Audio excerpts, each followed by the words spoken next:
Hello everyone. Welcome to Vidhi Shastra. Welcome to a daily update. तो आज हम समझेंगे इंडियन कॉन्स्टिट्यूशन का आर्टिकल 12 शॉर्ट में कि कैसे आर्टिकल 12 क्या है, उसके बारे में क्या क्या चीज़ें हैं। तो देखिए, जो आर्टिकल 12 है वो पार्ट 3 ऑफ इंडियन कॉन्स्टिट्यूशन के अंदर डिफाइंड है, जहाँ फंडामेंटल राइट्स स्टार्ट होते हैं। ठीक है, फंडामेंटल राइट्स क्या होते हैं? फंडामेंटल राइट्स हम इंडिविजुअल, हमें, आपको, हम लोग को मिला होता है, जो राइट्स मिले होते हैं सरकार के अगेंस्ट में, वो फंडामेंटल राइट्स हैं। वो स्टार्ट कहाँ से होते हैं? आर्टिकल 12 से। तो आर्टिकल 12 क्या बोलता है? आर्टिकल 12 हमें ये बताता है कि भाई जो ये आपका स्टेट है ना, मतलब जिसके अगेंस्ट में हमें ये फंडामेंटल राइट मिलेंगे, उसके अंदर क्या क्या चीज़ें कवर होती हैं। तो कुछ एंटिटीज़ कवर होती हैं, कुछ एंटिटीज़ कवर नहीं होती है। तो ये डिफाइन करता है कि स्टेट क्या है। ठीक है, और ये स्टेट हम डिफाइन क्यों कर रहे हैं? ताकि हमें ये पता चले कि फंडामेंटल राइट्स जो हमें मिल रहे हैं वो अगर वो इन्फ्रिंज होते हैं, वो वायलेट होते हैं, तो वो किसके अगेंस्ट में होंगे? वो स्टेट के अगेंस्ट में। तो हमें ये मालूम होना चाहिए कि हम केस किसके अगेंस्ट में करेंगे। तो वो आर्टिकल 12 के अंदर डिफाइंड है। ठीक है, तो आर्टिकल 12 के अंदर स्टेट डिफाइंड है। ठीक है, इसके अंदर क्या क्या बोला गया है कि ये देखो, आर्टिकल 12 के अंदर जो स्टेट है ना, उसके अंदर गवर्नमेंट बॉडी या फिर पार्लियामेंट ऑफ इंडिया, गवर्नमेंट, साथ में लेजिस्लेटिव ऑफ ईच स्टेट और लोकल या other authorities within the territory of India और under the control of India. तो ये चीज़ें क्या होती हैं? नॉर्मली बोला जाता है कि ये चीज़ें स्टेट हैं। क्या क्या चीज़ें स्टेट हैं? एक पार्लियामेंट हो गई, पार्लियामेंट के साथ गवर्नमेंटल हो गई, साथ में लेजिस्लेटर हो गया। ई स्टेट, हर स्टेट का जो लेजिस्लेटिव होती है, जो लॉ मेकिंग बॉडी होती है, उसके बारे में बात कर रहे हैं। साथ ही लोकल और अदर अथॉरिटीज़ में। ठीक है, तो हम ये देख रहे हैं कि बाकी जो चीज़ें हैं सब कुछ प्री डिफाइंड है। समझ में आ रहा है हमें कि इसमें एक पार्लियामेंट है, साथ में लेजिस्लेटिव की बात कर रहा है, तो दोनों स्टेट की बात कर रहा है कि हर स्टेट के अंदर जो भी लेजिस्लेटिव बॉडी है वो भी स्टेट के डेफिनेशन के अंदर फॉल करेगा। लोकल अथॉरिटीज भी समझ में आया, लेकिन अदर अथॉरिटीज़ ये क्या है? इसी पे क्वेश्चंस काफ़ी उठते हैं कि अदर अथॉरिटीज़ होते क्या हैं।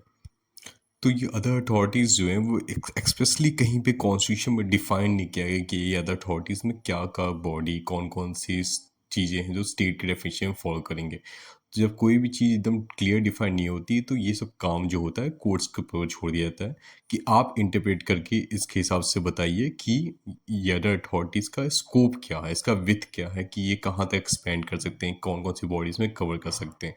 तो इसमें हम कुछ केसेस के बारे में बात करेंगे, जैसे university of Madras versus Shantabai, जो कि 1954 का केस है। इसमें क्या हुआ था? इसमें एक प्रिंसिपल दिया गया था मद्रास हाई कोर्ट के द्वारा, ई जस्टिम जनरिस। इसका अब ई जस्टिम जनरिस इसका मतलब क्या होता है? ई जस्टिम जनरिस का मतलब बोलता है कि it which meant only authorities that perform governmental और sovereign function can be included under article 12। तो ये कह रहा है कि कोई भी ऐसी अथॉरिटीज जो गवर्नमेंटल या सॉवरेन फंक्शन कर रहे हैं, उसको हम कह सकते हैं कि वो आर्टिकल 12 के अंदर स्टेट है। फिर दूसरा केस जो है वो बात करता है कि इसको थोड़ा सा मॉडिफाइड रखो, कि अलग अलग जब केस आते हैं तो सुप्रीम कोर्ट भी अलग अलग तरीके से इसको इंटरप्रेट करना स्टार्ट कर देते हैं कि अदर अथॉरिटीज में और क्या क्या चीज़ें आएंगी। तो जो दूसरा केस हम पढ़ेंगे उसमें है electricity board Rajasthan versus Mohanlal. ये आपका केस जो है वो 1967 का केस है। इसमें सुप्रीम कोर्ट ने कहा कि कोई भी अदर अथॉरिटीज़ जो इंक्लूड कर रहे हैं या फिर इंक्लूड कर रहे हैं, जितनी भी अथॉरिटीज़ हैं जो कि कॉन्स्टिट्यूशन के द्वारा बनाई गई या किसी स्टैट्यूट के द्वारा बनाई गई हो, जो कि लॉ के द्वारा जिसमें पावर दी गई हो, वो सब के सब अदर अथॉरिटीज़ के अंदर फॉल करेंगे। ये नेसेसरी नहीं है कि जो स्टैट्यूटरी अथॉरिटी है वो एंगेज हो रही है किसी गवर्नमेंटल या सॉवरेन फंक्शन के बारे में। ठीक है, तो पहले वाले केस में क्या बोला कि देखो, गवर्नमेंटल या सॉवरेन फंक्शन होगा तभी हम उसको अदर अथॉरिटीज़ के अंदर मानेंगे। लेकिन इस केस के अंदर क्या हुआ, थोड़ा सा मॉडिफाइड कर दिया गया और ये कहा कि नेसेसरी नहीं है कि वो गवर्नमेंटल या सॉवरेन फंक्शन कर रही हो तभी उसको हम अदर अथॉरिटी से मानेंगे। फिर एक और केस के बारे में हम देखते हैं, सुखदेव सिंह वर्सेस भगत राम सरदार सिंह रघुवंशी। इस केस में क्या हुआ था? इस केस में अब ये हो गया कि देखो, हमारे यहाँ इंडिया के अंदर अलग अलग बहुत ऐसे स्टैट्यूटरी कॉर्पोरेशंस बने, जैसे ओएनजीसी हो गया, आईएफसी हो गया, एलआईसी हो गया, जो कि डेफिनेशन ऑफ स्टेट के अंदर फॉल करते हैं कि नहीं करते हैं, ये एक क्वेश्चन बहुत बड़ा था। ठीक है, क्योंकि उसके अगेंस्ट अगर आप केस करेंगे तो मान लिया आपको कोई फंडामेंटल राइट है, आप वायलेट हो रहे हैं, तो आप ये कहेंगे कि कॉर्पोरेशन है, कोई कंपनी है या स्टेट के अंदर डिफाइन आएगा।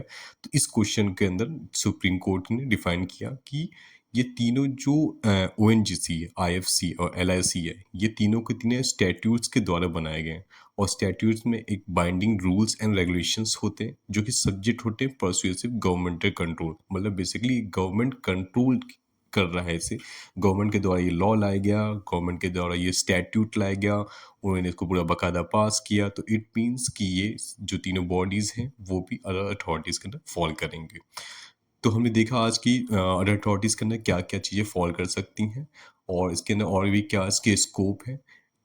दूसरे वीडियो में हम देखेंगे कि और इसके और क्या ज़्यादा स्कोप है अडल्ट अथॉरिटीज़ के बारे में, साथ ही आर्टिकल 12 के बारे में और भी आर्टिकल्स के बारे में हम समझने की कोशिश करेंगे।